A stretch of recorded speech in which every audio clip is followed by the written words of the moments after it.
Hello, Night Nation. Trace Trelko here. Welcome into the Sons of UCF Live. And hello, Adam. Hello, Mike. How are you guys? I am doing well, Trace. Nice little week so far for UCF sports. A big basketball victory I know we're going to talk about. So all things considered, doing well. Yeah, everything's great, man. Basketball team looks fantastic. I'm here busy in the chat interacting with some folks before the show starts. Oh, look at that. And I got to lower the volume on my show here. Okay. We're ready to go. Well, you mentioned basketball. Let's begin with that. You know, we are a basketball school, and in the post-game media session last night, CJ Kelly had a question for you guys. They kept talking about Memphis and Houston. It was just like, okay, what about UCF? Adam, Mike, what about UCF? Is the hype real now following the night's double overtime 107-104 victory over the Memphis Tigers? Listen, a lot to like about that victory, Trace. I think a couple things stand out. One, undermanned. Michael Durr, Darius Johnson not playing. Foul trouble for a few guys. Jalen Young, I think, got some chiclets rearranged, if I read that correctly. So PJ Edwards and Ty Freeman step up. Ethiel Horton goes for 30. A lot to like about this team. A nice win at home. A little bit closer than I would have liked. We had opportunities to put this thing away sooner, but you got to like the victory. You got to win these ones at home. We talked about that in the podcast. You can't give away home games like this, even though it wasn't pretty. And there was a ton of foul calls. We found a way to pull it out. So I'm trending cautiously optimistic here. I think you're gonna give us the John Rothstein tweet in a second, Trace, but I think this is the perfect way to sum up where UCF is right now. Yeah, you mentioned John Rothstein, and you used the word trending. Rothstein saying UCF is in position to be in position, trending upward under Johnny Dawkins. Mike, agree? Definitely. I mean, the season has definitely gotten off to a much better start than the last couple. We haven't seen that fall off yet. I know everybody had their excuses lined up to go just in case we lost that one last night. We were missing two starters. The officiating was horrible. Hendricks fouled out before overtime, but we didn't need to use them. And that's what I like. I like fighting through the adversity. The guys came together as a team. Guys that didn't get much playing time. PJ Edwards out of nowhere with some big shots down the stretch.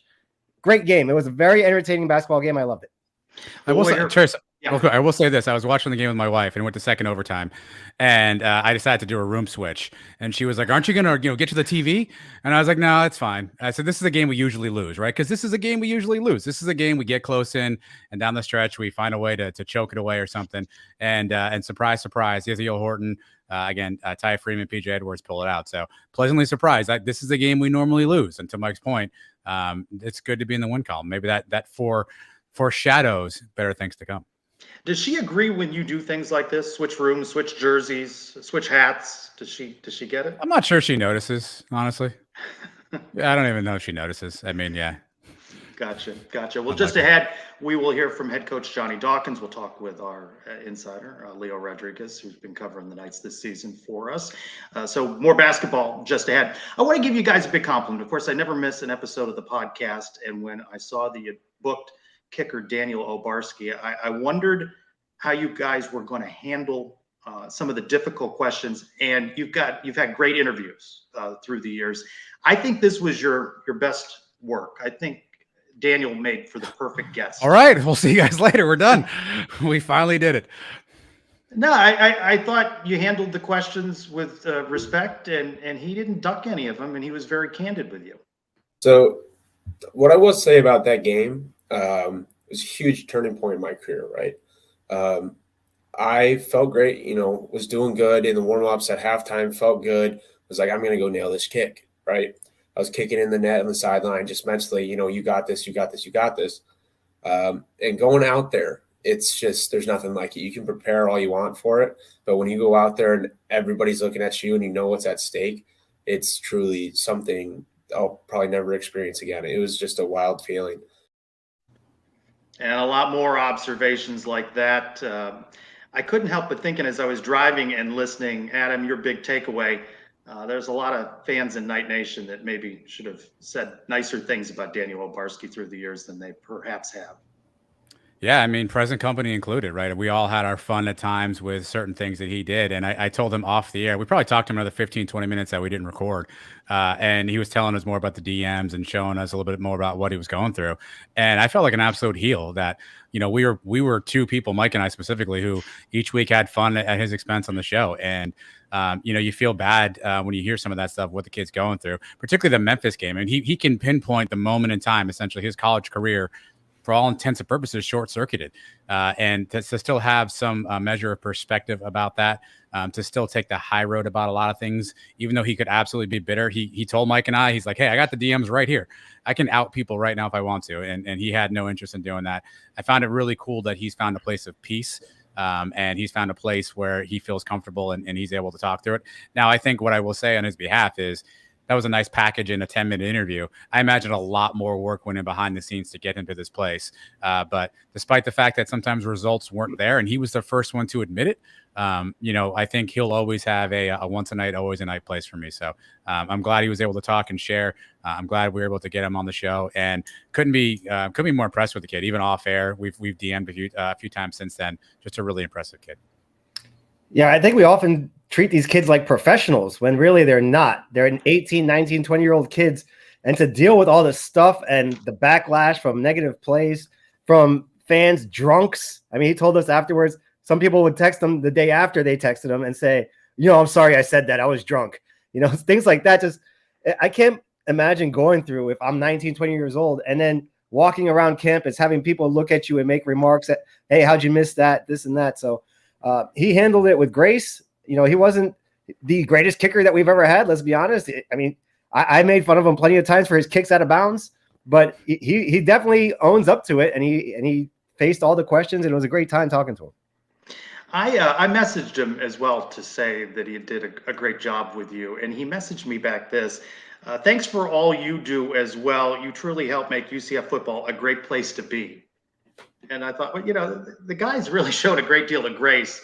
And I'd hope that, he's saving those DMs. Maybe it just spurs him and motivates him to continue to be a great representative of UCF and be all the best that he can be in his life and whatever he decides to do next. Yeah, again, if you walk away not impressed with the maturity of the kid, and you get to know him a little bit. Again, the interview started off, Trace. I didn't know he played hockey. No clue. He was a hockey player growing up. And he even off the air again, he talked about hockey probably just as much as he talked about football. So he didn't go up there try to missing those kicks. I think he was upfront about the fact that he certainly didn't have the results he wanted to have. But just a great conversation. Again, not everyone. It's not going to be for everybody. Some people are going to be like, no, he didn't make kicks. I don't want to hear from him again, and that's fine. But if you have a little bit of grace, a little bit of opportunity to kind of open yourself up to another perspective, I think it's a really interesting conversation. Just exactly what Adam said. I wasn't paying attention again. Sorry, guys. All right. You can find that full interview on the Sons of UCF YouTube channel. It is worth the listen. You can see Daniel and that interview. Of course, download the Sons podcast. And another thing you guys talked about a great deal on Monday was the Next Up with Adam Brennaman on the behind-the-scenes tour of UCF athletics. And I forget at times that you guys don't live locally in Central Florida. You're not out to the campus as much. So for me, I've seen much of that. But even I was a little thrown off. You're going to play a clip now, Adam, behind the scenes in the UCF football facility at the underwater treadmill. No problem. We got our pools, underwater treadmill. I've been hitting that recently. Massage hose is a fan favorite? Yes, massage hose. Oh, massage hose? Yeah. So how does that work? You just turn the jet on, and it's like a stupid jet. It's got some serious kick behind it. And so then it's just like a you would roll out like anything. And so it just breaks up some of that tissue and stuff. That's sick. That's sick. Between those two guys, they said sick and sweet and cool quite a few times. Let's talk to the guy who went on that behind-the-scenes tour. He is Adam Brennaman. He is VP of Media and NIL for Mercury. Adam, welcome into the Sons of UCF Live. What's up, guys? Appreciate you having me on. You've been doing a lot of stuff out at UCF. Underwater treadmill, you were familiar with this? Had you ever used such a thing? Yeah, it's funny. It's one of those things that fans don't really know about. It's really not all that uncommon in college football. We had one at the schools I played at, but it's really used for injury situations where guys are coming back, because when you run underwater, there's obviously not the gravity force. So when you're kind of coming back from an ACL tear, a lot of the guys will use that underwater treadmill to just to kind of get their bearings without having to put all the weight bearing, all the force on a knee injury or lower body injury. But that UCF facility is certainly impressive, and got to see a lot of cool parts of it, and glad that you guys were able to see, and a lot of UCF fans were able to see parts of it that maybe you didn't even know about. Yeah, what was your favorite part, Adam? Obviously, I know you've been around UCF a little bit. You've talked to JRP and Terry Mohajir before, but I assume that's the first time you've seen some of that stuff. What was your favorite part of the tour? Yeah, I'd say I think the weight room's really cool. They've done a great job redoing that whole place, and you can see it's got a little bit. There's some weight rooms in college football that are so massive that it doesn't really have a great feel to it. But the UCF weight room is kind of compact, and I could see how it would be easy to get excited to lift on there. It's funny when you walk in there, they have like strobe lights and speakers hanging from the ceiling, like almost looking like it's like about to be a party in there. And from the videos I've seen, it certainly gets the energy going in when they're in there lifting. So that was a really cool part. I think another neat part about, especially for JRP, is just how close proximity everything is in the athletic campus there. You have the athletic director's offices, you have the football facility, you have the indoor complex, you have the stadium itself, the bounce house, you have the baseball facility, all within. You can literally throw a rock to all of them and get everywhere you need to be, which is unique. Like a lot of schools have their stadium kind of away from the football facility. At Penn State, where I played, the facilities in one part of town, you got to drive 5 minutes to get to the stadium. So it's cool to have all that right there. It's a really cool setup. Adam, you went to school at Penn State. What are some of the things that UCF has to improve on facility-wise to catch up to a school like Penn State? How long is it going to take?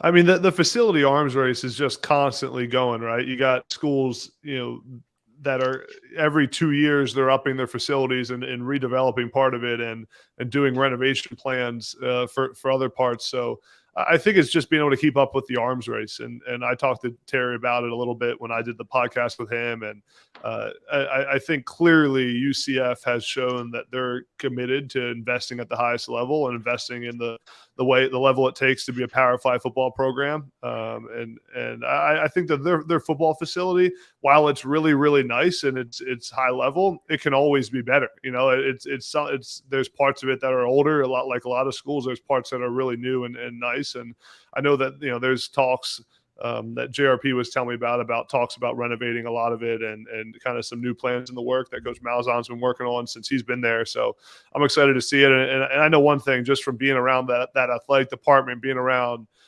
Terry, being around their leadership, when they're committed to doing things the right way and making a statement.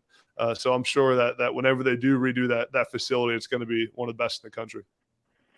Before your visits that you've had recently with JRP and Terry Mohajir, what was your perception of UCF? What did you think? I would say I've always looked at UCF as a sleeping giant per se in college football, as a school that was in number one. The first thing you look at, like recruiting base, college football is all about talent acquisition. At UCF, you have arguably one of the best bases in the country. You have Florida in proximity to every major city in Florida.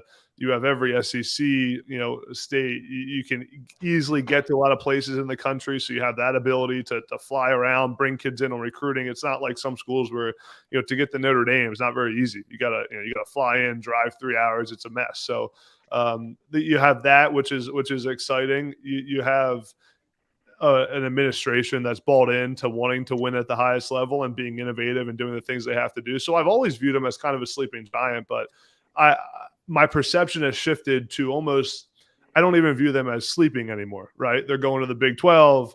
They've done such a great job from a branding standpoint, from a marketing standpoint, from a player promotion standpoint, that they're really one of the premier programs in college football that's consistently talked about in the top 25, And now that they're moving to a Power 5 conference, I don't see, I think it's time, and I've done it, take the sleeping tag out of it. And I think pretty soon there'll be a giant in college football. I always reference Coach Malzahn when he took the job. I remember he said something to the sorts of, and I'm going to botch his quote a little bit, but it's not direct, but said something like, I've always believed that if someone came here, built it the right way, and stayed here for an extended period of time, that this place could win a national championship. Do you believe Malzahn is in it for the long haul? I do. I really do. I think the biggest thing for head coaches and the biggest issue they have a lot of times is just alignment in a university. It's alignment from the president, chancellor. It's alignment to the AD. It's alignment to the head coach. And I think at UCF has some of the best alignment I think you're going to see. I mean, Terry handpicked Gus. You have their relationship. You have the commitment that athletic department has had, and they've really been innovative in a lot of different ways. I mean, I give UCF tons of credit for, at a lot of schools, and you guys have probably seen this in other places. It's hard to get things done. It's hard to have change. It's hard to get people to do things the way they haven't done it for years before.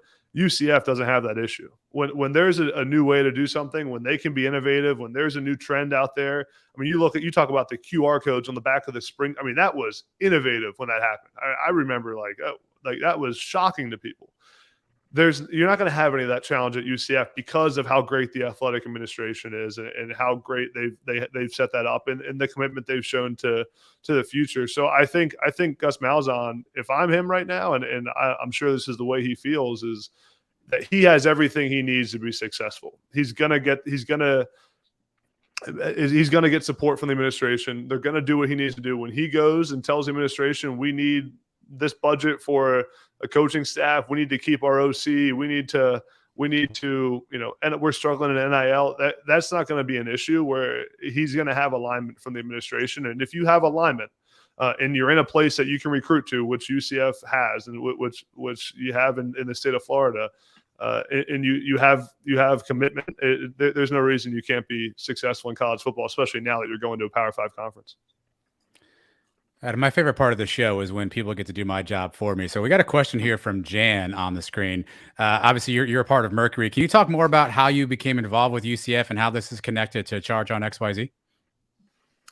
Yeah, so Charge on XYZ is one of our school platforms at Mercury. So we partner with different universities. UCF's one of them. Others are Clemson, Oklahoma, Kentucky, Kansas, and we build these fan communities for the best fans at the best schools. And UCF was a school that, we get to be really selective with the schools we work with, which is exciting. Obviously in the day and age of NIL and athlete-driven media, there's a lot of schools that want to have these platforms and want to have a company come in and do NIL deals with their players and create all this content. So UCF from the beginning was one that there were some relationships that some of our team had, and when the conversation started, it was one that we were excited about because of the reasons I mentioned, that they're innovative, and we kind of felt like we were catching the trend at the right time, as UCF becomes one of the premier programs in college football. And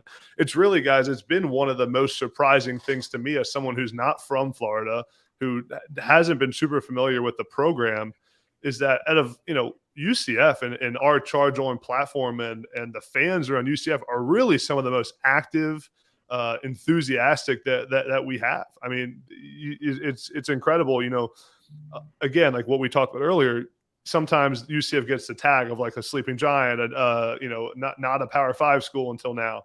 So you don't always think of them as having a really strong fan base, but I've been surprised and I've been shown that's not the case. That UCF has fans that are just as passionate, and really just is another case for why they're kind of on the trend to becoming a premier program in college football. You've done a great job with your interviews so far. Who are the people at UCF that you haven't had a chance to speak to that you're looking forward to the most? I'd love to talk to Coach Malzahn. That's a big one for me. I mean, we've been working on that a while. So we been talking to JRP. I'm like, you got to help me get Coach on the show at some point. So he's working on that for us. And as I said, got to talk to talk to the athletic director, got to talk to Bowser. I'm trying to do some more stuff with Isaiah, but he's a great kid too, and been really fun to talk to. But it's been cool for us, and at a lot of the schools, it's great to work with the starting quarterback, and it's great to, the guy that leads the program, oftentimes the face of the program.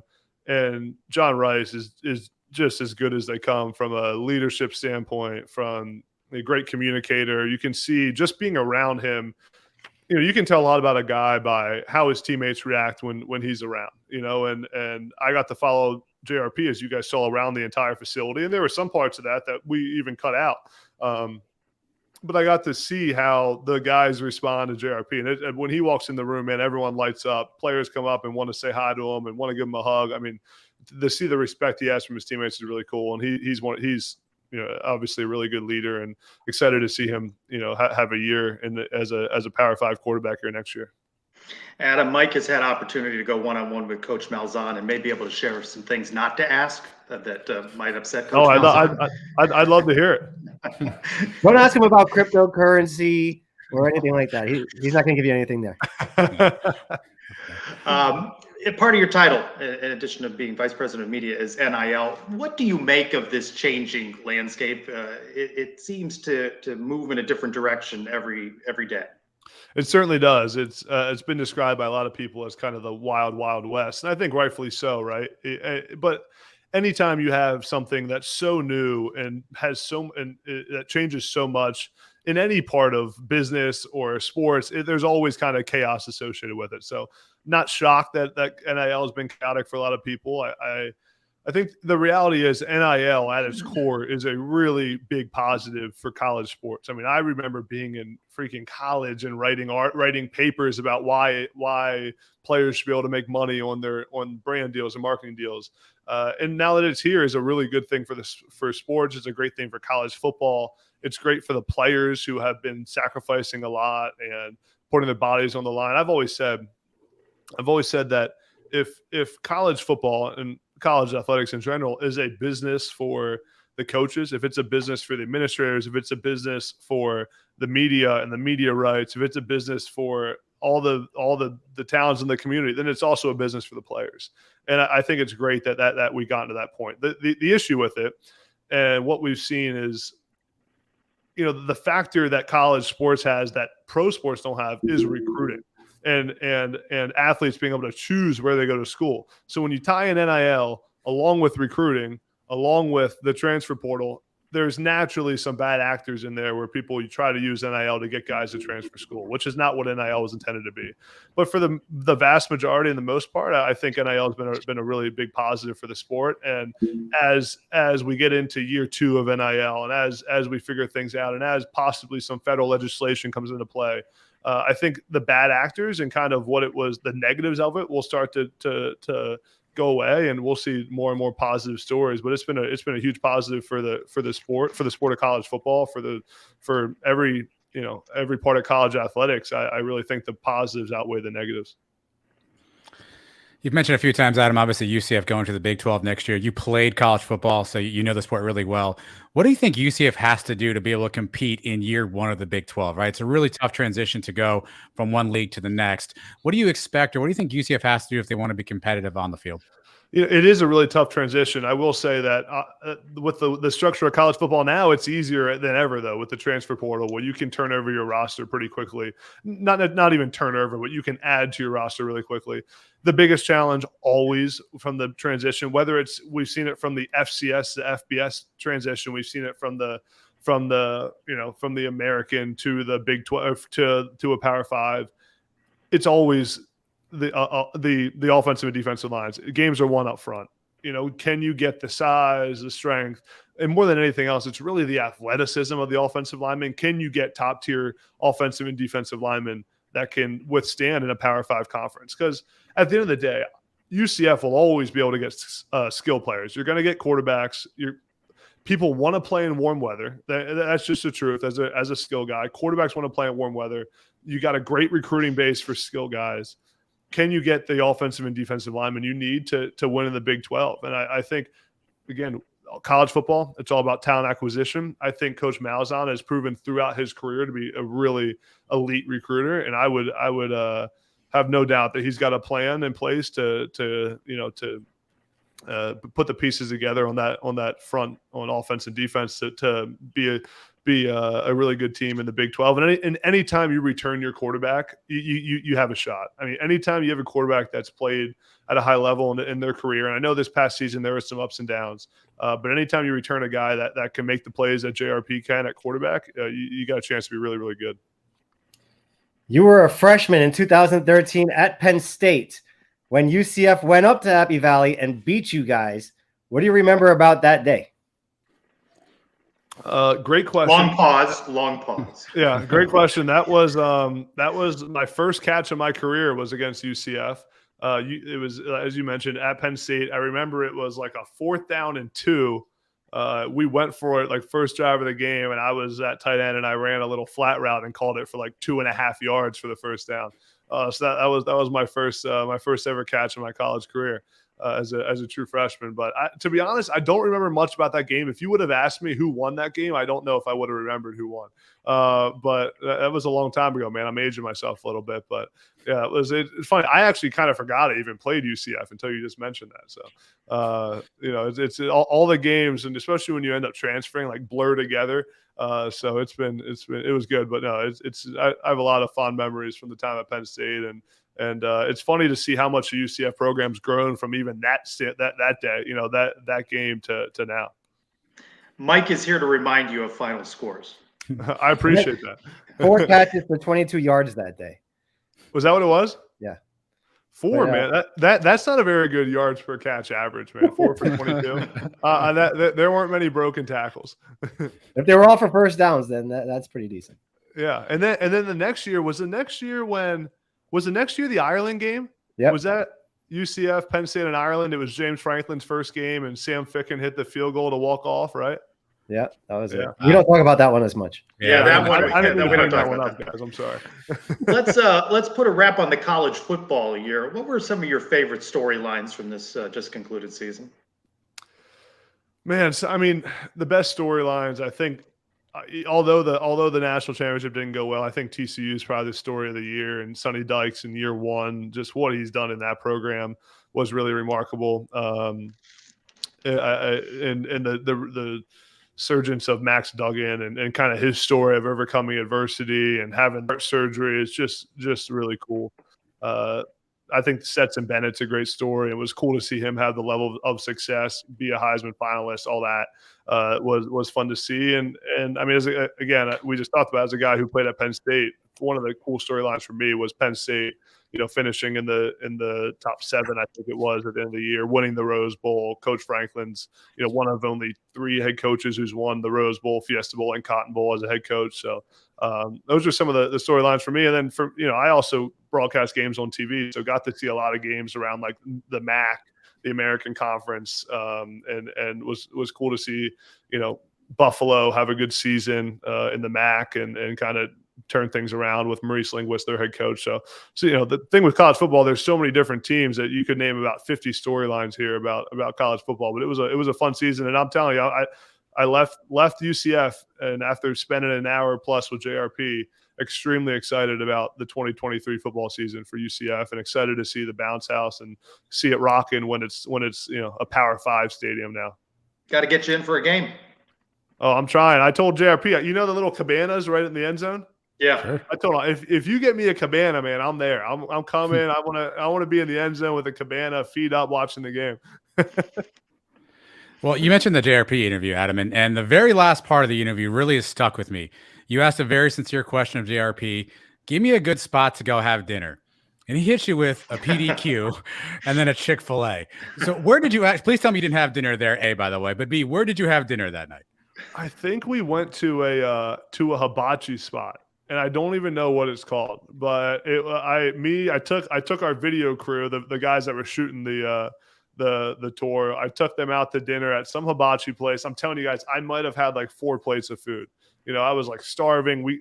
That day, when we do these shoots, a lot of times we're in and out, right? So JRP hits me up like 2 days before, I'm bugging. I'm like, hey, when can you do this tour? He's like, hey, well, come down on Tuesday. Well, this is like a Monday. He says that, so we're always on the whim. And then I fly in Tuesday, get off the plane, put myself at the hotel, go right to the stadium, meet JRP. We shoot for 2 hours, and we're starving by that point. So yeah, we crushed some hibachi spot. I had like 2 sushi rolls and like 2 plates of hibachi. So I was hurting that night, man. My stomach was growling all night. But here's the thing. I don't know the places in Orlando yet, so you guys are going to have to help me out next time I'm down there, which will probably be pretty soon. You'll tell me where to go. Yeah, it's not PDQ, by the way. Yeah. We got a Gringos. I wasn't Locos, sure about Tacos. that wasn't the best answer. I've heard JRP give me some great answers, man. That wasn't his best one. Adam, you're a busy guy. Tell folks some of the projects you're involved in and how they can follow you. Yeah, well, most exciting would be Mercury and what we're building with the Charge on .xyz platform and all the content we're putting out. I have the Next Up podcast with Adam Brennaman where we interview tons of guys. Hopefully have Coach Malzahn on soon when we can lock that down. Then just follow me on social media at Adam Brennaman 81 on most platforms and Twitter and TikTok and Instagram, and just producing a ton of content around college football and NIL. And yeah, it's been great, guys. Appreciate you having me on. Appreciate all you guys are doing. I love this show, and congrats on all the success you guys are having. Thank you, Adam. We'll see you in the cabana. Yep. Appreciate it, guys. Thank you. All right. Thanks, Adam. See you, Adam. PDQ, you're giving PDQ a bad rap here. Yeah. I mean, it's not terrible, but I mean, the guy was like, hey, give me a good spot to eat, and PDQ. And then he tries to cover it up with Chick-fil-A. Yeah. I mean, and that didn't, it's not like he came up with something. He tried to buy himself some time. He was my cow of the week. For those who didn't listen to the Suns podcast, JRP was my cow of the week. There were a couple things on there. Adam asked him the size of the stadium, and JRP is like, no, it's big. It's big. It's big. People sit here. And then he asked him that song. He's like, that song, we play a song and everyone jumps up and down to it. You got to know those two things. You got to at least know Zombie Nation, JRP. I mean, I'm going to need him to take a class. Maybe his punishment should be to come on with us, and Mike can educate him in all the things UCF history-wise. Oh, boy. I'm not sure he's ready. Mike will bring the stats and the scores. And Mike will bring some stats, I'm sure. Yeah, the most important ones. Good to have Adam Brennaman on. One last bounce in the bounce house this weekend for 5 nights in the Hula Bowl. Good luck to Isaiah Bowser, Kamal Campbell, Sam Jackson, Devon Wilson, and Alex Ward. Of those 5, what do you think draft prospects are? Who do you think gets drafted in the NFL draft, if any? It's actually 6, Trace. Anthony Montalvo got added today, so he is now also part of the Hula Bowl. I think I said this last week. I feel like Alex Ward will carve himself out a nice little career. Don't know if that's a draftable position, but I think Alex Ward will carve himself a nice little NFL career. I see these guys are trading each other's helmet stickers during the practices and stuff. I hope nobody makes the Ryan Schneider mistake and puts the cow logo on their helmets. Other than that, this is a good little bit of exposure to them. What would a cow be doing at the Hula Bowl? I saw there was somebody with a cow helmet. So there's a cow at the game in the game. So I hope nobody makes that mistake. But good for these guys, little exposure going into the draft, and maybe they can turn some heads. Congratulations this Thursday to former UCF wide receiver Brandon Marshall being inducted into the Hula Bowl Hall of Fame. I had long since forgotten that he was the 2006 Hula Bowl MVP. 5 catches, 101 yards, and a touchdown. To quote what George O'Leary once told me, I'm in a lot of Hall of Fames. I remember that quote. All right, let's go back to men's basketball. Again, Knights with the double overtime win at the Horton, 30 points. CJ Kelly, we heard from him off the top of the show, with 21. Let's hear from head coach Johnny Dawkins on this fight against Memphis. You'll see Memphis again, but your team threw the first punch tonight. Absolutely. And that's, for me, it was more about, making sure we're protecting our home court. We're at home, we're at home. So at home, we have to have pride in defending our home court. It has to mean something. And I thought our guys showed it meant something today by how they kept fighting, undermanned at times, as well as, down the second half, they kept fighting until we had a chance to win the game. I asked on Twitter at SignPez this week, do you believe the 2022-23 Knights are an NCAA tournament team? Still about half say still too soon to say. The other half, yes. Only a few say no. If you had to say right now, do they angle their way in there, or they got a shot there? I'm in the too soon to say camp, Trace. I need about 3 more weeks, right? We're only 5 games in the conference play. I need about 2 to 3 more weeks, and then I'll be ready to answer this question. I answered yes before the game last night. This team is good enough to make the tournament, I believe. Can they make it? That's a different question. They need to get the conference needs to get the respect of the people, the committee putting these teams in. But if they finish top 2 in this conference, I believe they will get in. Top 3 is possible. Now up on TwoNightsMedia.com, the latest from Leo Rodriguez, UCF student, who put up a wrap on the game and the win over Memphis. And he joins us now for his weekly check-in on UCF men's basketball. Leo, welcome back into the Suns Live. How are you guys doing? Doing well. Actually, I want to ask Adam and Mike how they're doing after last night, because this is my first time covering UCF basketball a full season, so I want to get a perspective from lifelong fans of what happened last night, and if you guys consider that to be an all-time classic.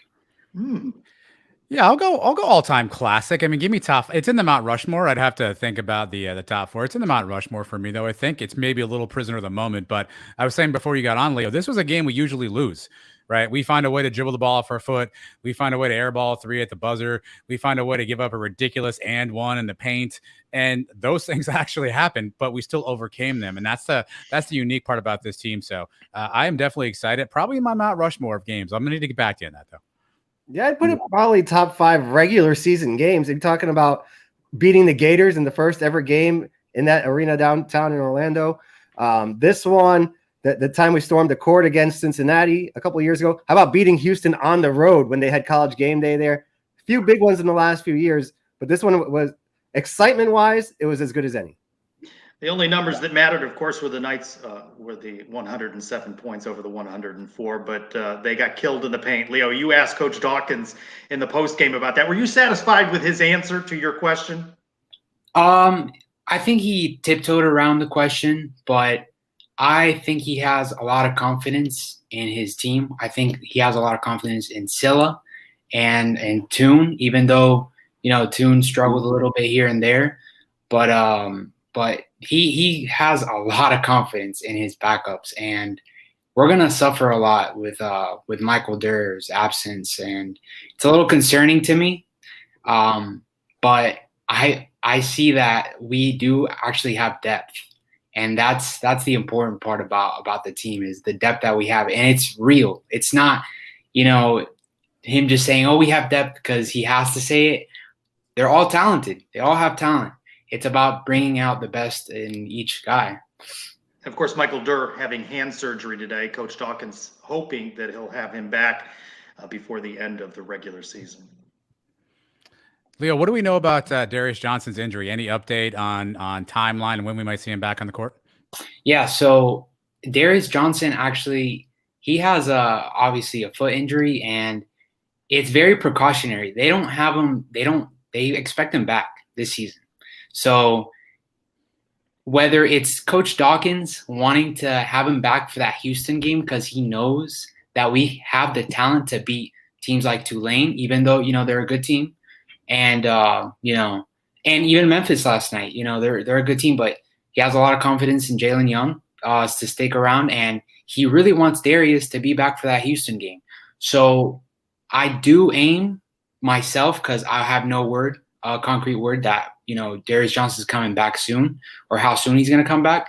But yes, by that Houston game, he should be back. And it's going to be exciting because we're going to need him. I know you're trading now as a professional to cover these games, but deep down, you are a fan like us. How many times during this game last night did you think you had this thing lost? When Taylor Hendricks fouls out before overtime, did you think it was over? Well, I when we were down at 14 midway through the second half, I was like, yeah, I think I might want to start prepping, my little review, my recap, kind of trending the game towards a loss. And, part of being a journalist and, making sure you recap the game accurately is, to kind of dot down these things while the game's happening. Next thing you know, we're tired. We're going into overtime. I have my recap, kind of done, and it's no longer accurate. It's done, all right. It's gone. Yeah, it's done. It's no longer accurate. So it's a big learning experience for me because, as a new UCF fan this year, the football guys gave me some heart attacks throughout the year. Now basketball. So I've kind of learned to not put any of these games away and not jump to conclusions too quickly. But yeah, it was a tough one last night to cover. Is it concerning to you that I don't take not a lot of sympathy for you? I kind of take some joy in watching you struggle in the league. He enjoys watching me learn. I think he sees it as a learning experience for me, really. Just seeing me take in the game and him being a Knight fan all his life, basically. He knows what to expect. He has kind of like the DNA, that UCF DNA. He knows what to expect, and now I'm sitting here, learning for myself. So, yeah. And I'm calm and rational, and I don't slam my hand on the table. I don't pace. I don't swear. Meanwhile, I'm over here doing all those things that Trace mentioned. So, yeah. That's the way to do it, Leo. Whose performance last night was more surprising to you, Ty Freeman or PJ Edwards? PJ Edwards, just because of the amount of playing time he hasn't had throughout the season. You're hitting clutch shots in overtime like that, and you don't get much playing time.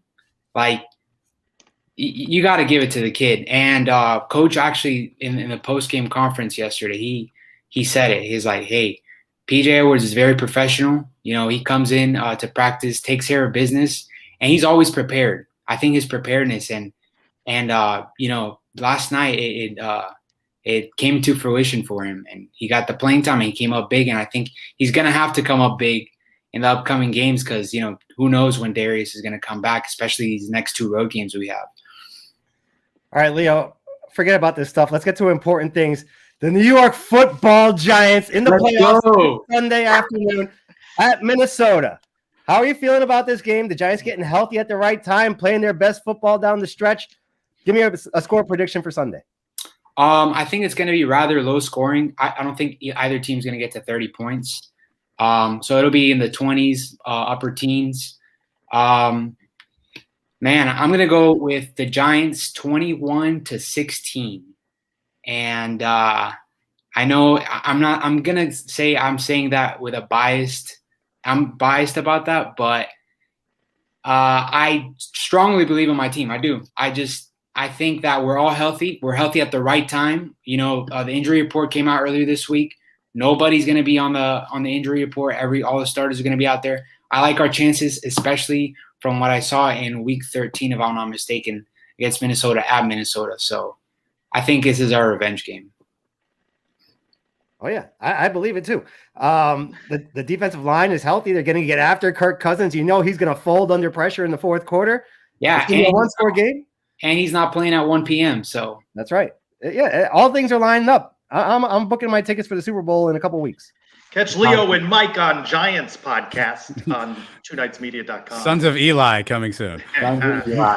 All right, Leo, thanks for catching up with us on UCF men's basketball. Absolutely. Catch Leo's reports on the Sons of UCF YouTube channel and as well as stories on twonightsmedia.com. See you at an arena, Leo. See you, Trey. See you guys. Thank you for having me. Later. All right, as you mentioned, up next Saturday at Tulane, 2 o'clock. That's going to be a tough one. Tulane's beaten Memphis this season, so that's they've won four in a row in the conference race. Memphis, Tulsa, Temple, and SMU. Again, not Murderers Row, but 4 straight conference games. Yeah. Previews by John Weiss. John's already sent me his article. I haven't had a chance to get in front of my computer to send that off to you, Adam, but we'll have that up on twonightsmedia.com. Go around the kingdom before we open the mailbag. Women's basketball, how about this one? They fall to 9-6, 0-3 in conference. They lose 80-42 at Houston. 42 points. They had 38 turnovers. Life comes at you fast. Yeah.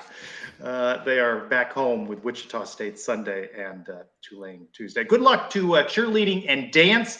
It's the Collegiate National Championship this weekend in Orlando. Knights finished 5th in that last year. They're a national champion in this in years past. So good luck to them. All right, it's that time of the week. Well, Trace, we had a little change here. Boy. It's that time again. It's time to open the Brian W. Peterson Sons of UCF mailbag. Brought to you by 2 letters, 2 words. No, we have stand-ins now for Brian W. Peterson. He's too busy making shirts He doesn't have time for all this nonsense. We also why do you send me the memo about this? By the way, I got the shirts as well. I didn't know we were wearing. I got a Jeb Shred shirt. I put the Jeb Shred, and this is what we do. You send us something, I will wear it. Well, within reason, if you send me something, I will probably wear it. So that's just how it goes, Trace. Very comfortable shirts too. I like them. Accounting. Who knew? we actually have a mailbag question I didn't tell you about, Trace. I forgot. Okay. Sorry. Here we go. Hey, Night Nation, 2 letters, 2 words here.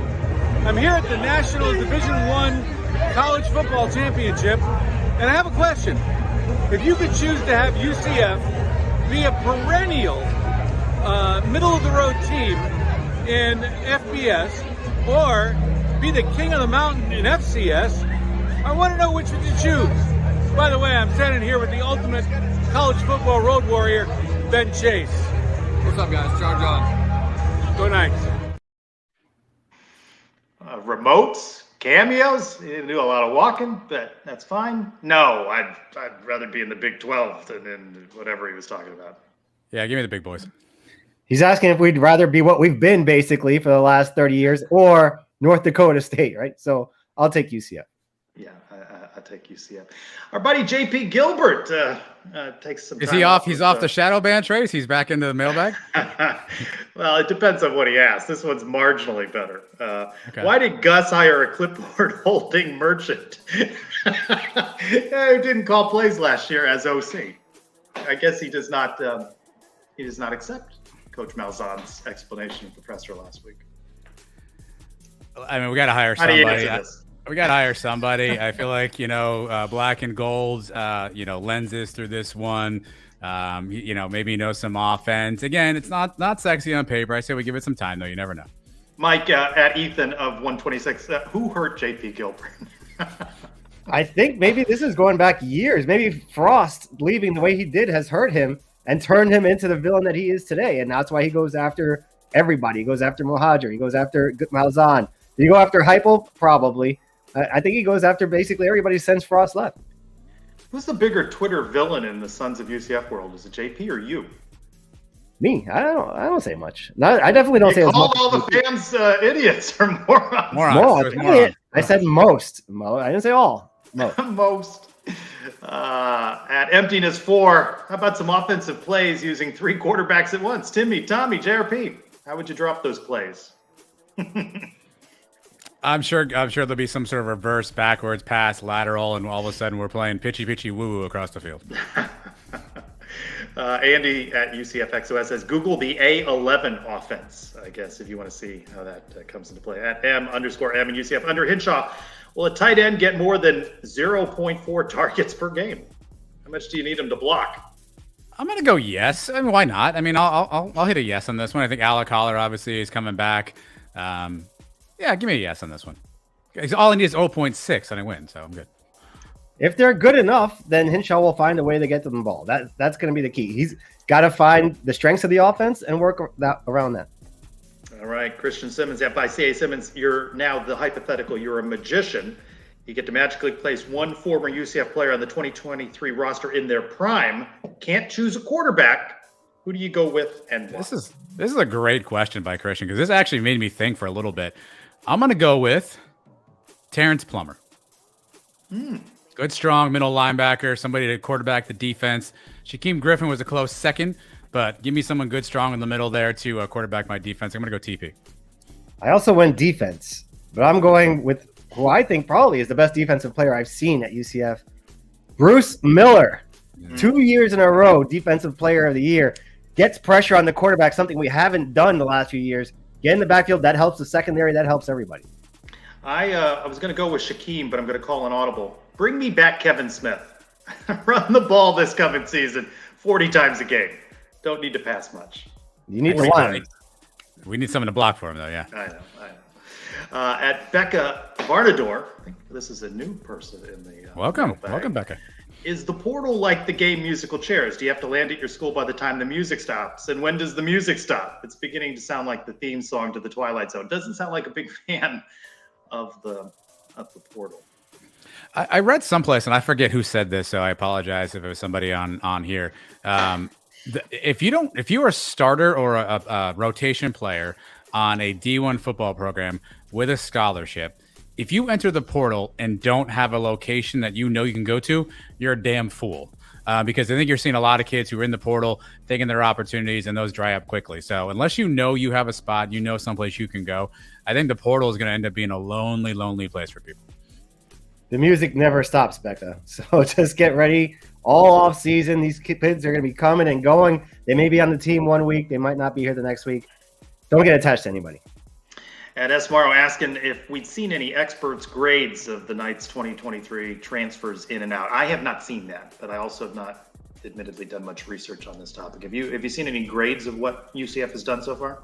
On transfer specifically, I think I saw in the 24/7 composite, I want to say we were top 10. But again, it's a number. They've done the composite of the recruits and the transfers? So. I think it's just transfers, though. But again, it's optics. We only have 10 transfers, and I think I saw Colorado's like 24. So it's one of those mathematical games as well. Mike Jacob RCF says Jordan McDonald's dad said UCF would be in the national championship game in 2 years. Why would you say something so controversial yet so brave? I think he needs to step his game up and be more like me. I predict him to do it in 1 year. 2 years, that's child's play. 12-0, just like I do every year. Next year, you're not going to really seriously do that going into this season, are you? Watch it. Nah, see, I'm recalibrating. I'm not getting pumped up about this. It's 6-6, 7-5. Get to a bowl game. I'm going to try and be more realistic this coming season. At the JC Morning, in the era of NIL and the unlimited transfer portal, at what point does college football become essentially a semi-pro league feeder system for the NFL? And when does the NCAA clamp down? Just throw in the towel. I think the NCAA doesn't care. And they don't have. Yeah. Why do we think the NCAA wants to clamp down? Right. We keep asking for equality and let's make things equal. Why do we assume the NCAA wants equality in this one? Right. Like if you're ESPN in college football, you want Alabama, Georgia, Ohio State, Michigan. You want that in your playoff every year, right? You don't want a TCU in your playoff, and that's just the way that the optics work from a money standpoint. So I don't think there's any incentive for them to stop any of this because I'm assuming a boatload of people made a boatload of money on Monday night, and a bunch of conferences are still getting rich. A bunch of coaches are getting rich. I don't see any reason why anybody would want to stop that train just for the little guy who's not up at the same table as everybody else. College football has always been the minor leagues for the NFL. Where has this guy been? It's been the same forever. At Black Gold Guido, what's the predicted record of men's basketball before fans start paying attention for real? I mean, more than 6,800. Great atmosphere. Kudos to the students. They stayed through all the overtime. They don't leave the basketball games like they do football games. The atmosphere was good. Of course, not a sellout. You remember years back, Memphis would be an 8, 9, 10,000 crowd for that one. Maybe they have a chance with Houston coming to town, perhaps as the number one team in the country. But I think, as your point earlier, Adam, 4-1, not yet to take them seriously. If we beat Houston, cocky UCF fan is going to be in full force. If we win the next 2 games against Tulane and South Florida, if that arena is not sold out, that is a big disappointment. The number one team in the country coming to Orlando, a conference game, a team that we're moving to the Big 12 with, a team that we almost beat on the road a couple weeks ago. If that game's not sold out, cancel the program. I don't know what to tell you guys. Cancel. The fans are never gonna back this team. There's no other game. If you can't go to that game, what are you doing? Cancel the program. I don't have any plans. I'm free. Black Gold Guido has a second question. Should we be excited about a wide receiver, secondary G5 transfer when UCF, in his opinion, depleted up front? I think, as you heard Adam Brennaman say, you got to build it along the lines, right? And that is certainly a question. We're going to talk about quarterback a lot in this offseason, but what UCF has along the offensive and defensive lines is very important to their success. Yeah, skill guys fill seats, but big guys make sure coaches eat, right? Like we need big guys up front to do anything. Skill guys, to Adam's point, I think we're always going to get that. But if we don't have our line solidified and depth, right, we can have 5 great O linemen and someone goes down with an ankle for a couple games, and all of a sudden we're in trouble. I think you need solid quality depth across both lines. I don't know that we're there just yet. This question is not on my sheet here. I didn't even hear it. It's something about offensive line. It's on your sheet. It's absolutely right there. There's a 2 next to it. You got to read down. But Mike, this one for you. At UCF Realist, how many games does men's basketball have to win to assure themselves of an NCAA tournament at large bid? Right, 9-3 in non-con, 4-1 so far in conference play. They're the last 4 in the most recent bracketology. 20 doesn't seem like the right number, right? No, it's got to be more than 20. It's got to be at least 22, and you got to have another big one. So that means you win the Houston game, you beat Memphis again, or I guess if Temple's playing just as well, you win that game. You can't lose to a bad team and then do some damage in the conference tournament. Our buddy Brian W. Peterson. Do you have a still of that? Can you bring up a still of the mailbox just so we can see him frozen and not talking? I don't have a still I can play. That question was not on the sheet, though. The one you just asked Mike is not on the sheet. The UCF Realist one? No, that came in late. Well, okay. Yeah, your show. Came in late. Well, I like, by the way, Adam Brennaman. Everything he's got his name in it. All the shows he's involved. It's the way to do it. Why would you not do it that way? Didn't this used to be called Sons of UCF Live with Trace Rolko for like a week or two? Brian W. Peterson, do you prefer the new UCF men's basketball uniforms or the older ones that we had for about a month? I didn't even really notice. I'm going to go new, only because I like the name on the back. I like the new ones. I like the little palm trees they have there on the side. You can't really see them, but if you look up close, you see them. Yeah, it's a nice little touch. At Rejoice Nights, what adjective best describes the difference between last year's team, men's basketball, and this year's? I don't know if there's an adjective. I'm going to go chemistry. These guys seem like they're a lot more cohesive. They seem like they play together better. They seem like they fit together.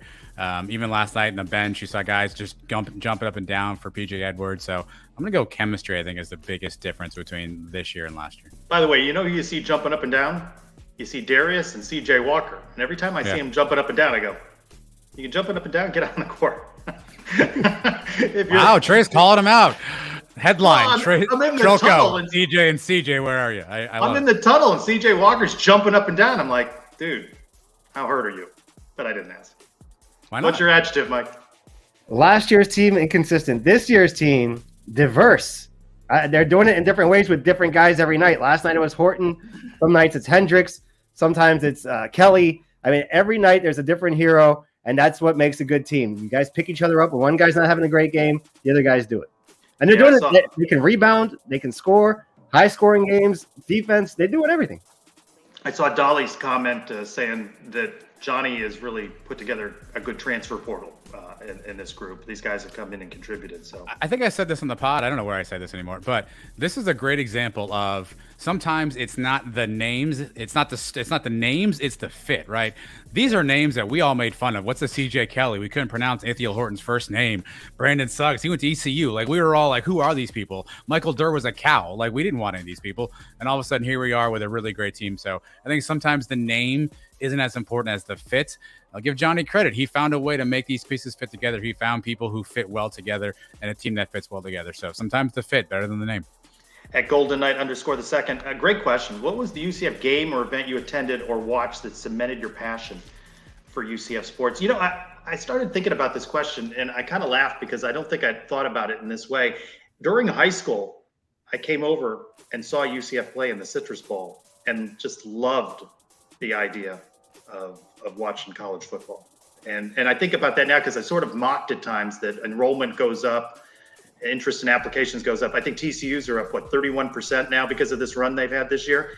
And I probably was that kid that just loved the whole atmosphere. And just my first game watching UCF was it for me. I'm going to need Mike to keep me honest on this one. I'm going to go September 12th, 1998, UCF versus Eastern Illinois in the Citrus Bowl. I think that was the first game that we attended as freshmen. And at that point, I was like, these are my people. This is my school. This is my team. Let's roll. So September 12th, Eastern Illinois. That was our first game for sure. But for that first couple of years when we were in school, I mean, I wasn't into the game as much as I was into the partying. Sometimes we didn't go into the game till middle second of the quarter. Sometimes the Lenny Kravitz concert, I don't think we went until after halftime. But the game that I remember that was a big one, obviously I wasn't there, but I remember listening to it on the radio, the Alabama game, the kick. Since then, I started, taking it a little more seriously. And then after graduation, I came back. We'd go to the game, a couple games a year. And then that was it. Became a season ticket holder and never looked back. At Spursy night, I already answered his question for you, Mike. Big 12 away game you're most looking forward to. It's Lubbock. It's Prairie Dog Town, and it's that craft brewery nearby. Well, we don't even know the schedule yet. It's not even going to be on the schedule. So, I mean, hopefully there's an Austin or a Norman on there. But I don't know. I can't answer this question yet. Is there a Suns road trip to a Big 12 game?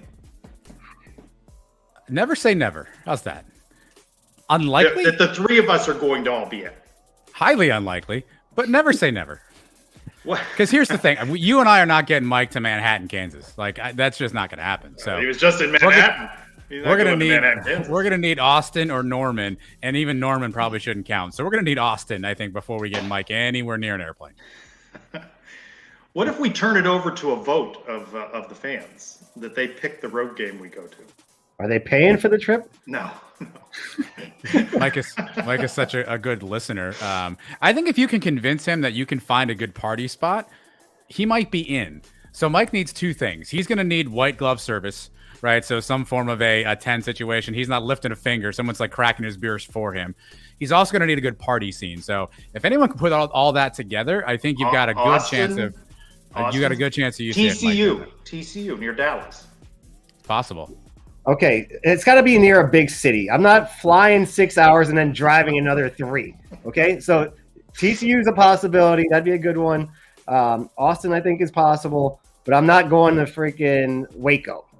What about West Virginia, partying with those guys we had on the show during the summer? You know, it's not far from Pittsburgh. 3-hour drive, pretty close. I don't know. They don't have enough teeth for me up there in West Virginia. I think Matt's right. Seeing all three of us in Iowa. Boy, that's a list of ththings you're not likely to see the three of us standing in Highly Iowa. unlikely. Highly unlikely. At Nightmares Jay, what a good question we'll end with. What's the biggest adjustment in athletics going from the AAC to the Big 12 that really no one's talking about? I think that's an interesting question because we talk about, obviously, the money. We talk about the facilities. I would say, I think it's Terry Mohajir surrounding himself with people that are ready to move to the Big 12. We need to mature across the board, from fans to facilities, but certainly the personnel. I think there is a difference there in the caliber of the people you surround yourself with, from coaches to support people. You got to step it up a notch. I have an offshoot of that, Trace. I actually wrote down assistant coaches' salaries.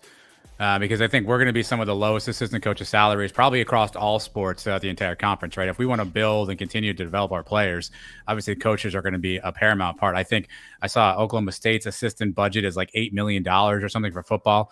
We're going to really have to up the game if we want to keep a good coaching staff together. So I think that's going to be an area which is loosely funding. How do we keep and maintain good assistant coaches on staff? In all sports. In all sports, correct. Yeah.